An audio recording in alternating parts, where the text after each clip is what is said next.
अब देख रहे हैं लिखे जा रहे हैं कुछ हिसाब किताब जो गुना भाव कर रहे हैं। ये देखा ही नहीं कि त्रिलोकीनाथ पास तुम्हारे खड़े हैं, इतने व्यस्त हैं। तो गुरु महाराज जी ने तुरंत एक छंद बनाया, गुरु गुरु जब नंद अभेदा मिट जाए तेरी जन्म मरण की खेदा। स्वामी जी का नाम स्वामी अभेदानंद जी महाराज, और ये छंद भी मैंने जीवन चरित्र स्वरूप दर्शना पढ़िएगा। गुरु महाराज जी ने ऐसा छंद बद्ध होकर के किसी के लिए संबोधन भी नहीं दिया। गुरु गुरु जब नंद अभेदा मिट जाए तेरी जन्म मरण की खेदा। देखा त्रिलोकीनाथ तो बिल्कुल पीछे खड़े, दंडवत कर दिया, कहा कि भाई इतने भी मत खो कि भाई तुम मुझे ही भूल जाओ, है ना, 99 के चक्कर में। तो गुरु स्वामी जी का जीवन इतना दिव्य, इतना व्यक्तित्व उदार। एक बात कह करके, क्योंकि उनका 135वां ये पावन जन्मोत्सव शिमला में गुरु महाराज जी आए हुए थे भ्रमण के दौरान में, स्वामी जी भी साथ थे। वहां का वो वातावरण जो ठंडा था, शरीर झेल नहीं पाया, नमूनिया हो गया, इलाज हुआ लेकिन ठीक नहीं। गुरु महाराज जी कहीं जाते थे तीर्थ स्थलों पर तो धर्मशाला बुक करा लेते थे। तो एक कमरे में स्वामी जी का उपचार चल रहा था, महात्मा लोग सेवा में थे लेकिन कोई लाभ नहीं हो रहा था। अब तो यही था कि शरीर अब छूटा, अब छूटा, अब छूटा। रात का काल गुरु महाराज जी को सूचना दी गई कि स्वामी अभेदानंद जी अब बचेंगे नहीं। गुरु महाराज जी विश्राम में थे, तुरंत उठे, कहा कि तुम कौन होते हो ये निर्णय लेने वाले कि अभेदानंद जी अब बचेंगे नहीं। देखते तो पेट्रोमैक्स एक महात्मा जी ने सिर पर रखा, प्रकाश के लिए, अंधेरा था। गुरु महाराज जी उसके पीछे पीछे और महात्मा पीछे पीछे। गुरु महाराज जी स्वामी जी के कमरे में आए जहाँ पलंग पर लेटे हुए थे, शायद मौत की प्रतीक्षा। गुरु महाराज जी आकर के उनके सिरहाने बैठ जाते, अपने एक हाथ से उनका एक हाथ पकड़ा अपने कर कमलों से और एक शीश पर रखा त्रिलोकीनाथ नगरी निवासी भगवान जी ने, और ये अमृत से वचन फरमाया कि अभेदानंद जी ऐसे जाने की क्या जल्दी है, मैंने तो तेरी बूढ़ी हड्डियों से भी काम लेना है, बूढ़ी हड्डियों से भी मैंने काम लेना है, ऐसे क्या जल्दी। हाँ तो 84 में तो नहीं जाएगा पर 83 में जरूर जाएगा।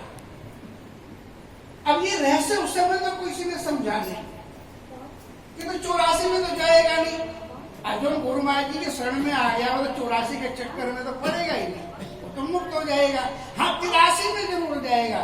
ये एक कोड वर्ड था गुरु महाराज जी का, और गुरु महाराज जी ने ये कृपा स्वामी सहस्त्रानंद जी महाराज पर भी की थी।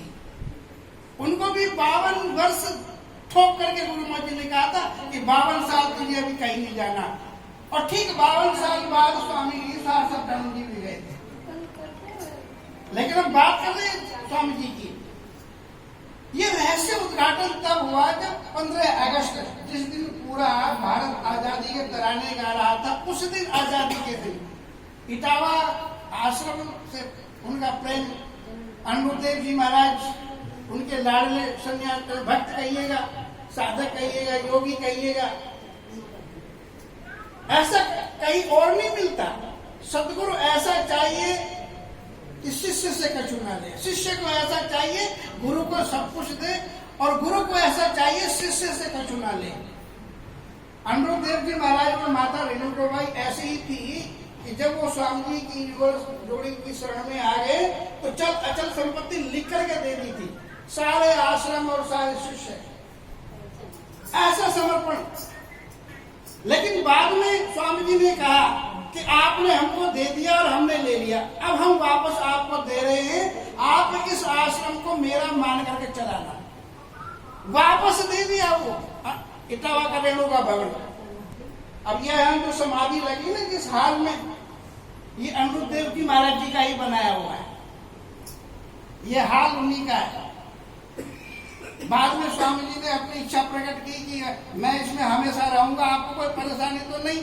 उस समय तो स्वामी अनुभूदेव जी भी नहीं समझे इस बात को, यहाँ गुरुदेव जी का पलंग था, क्योंकि मेरी जिम्मे होती थी उनकी व्यवस्था करनी। स्वामी जी यहाँ पर विराजमान थे दोनों कुर्सियों पे।